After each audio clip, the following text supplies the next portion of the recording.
transport company, and like I said, what my mom did, my father was very much involved in sacrificing things so that we can have our life. But my father always since day one has been a fan of Test cricket.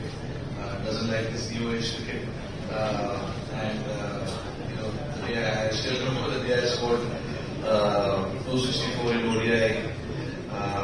He was like, okay, well played, but there was no such excitement from him.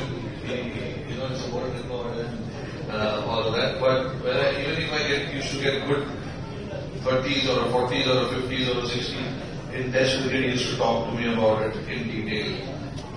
So that's the kind of love he had for the game, and he's obviously seen, how you go up the ranks. You play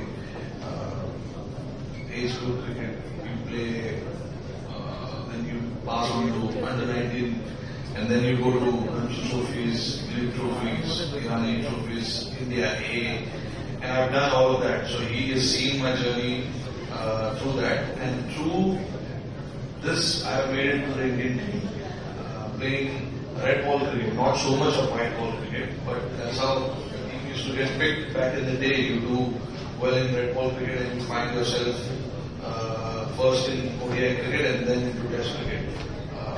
Now it's a different story, but back in the day it was like that. So my father has seen me playing a lot of cricket with red ball, obviously. So he appreciates red ball cricket a lot, and then obviously was a little disappointed when I announced the retirement, but was happy as well at the same time. But yeah, that's my father, and has obviously played a huge role in wherever I am today.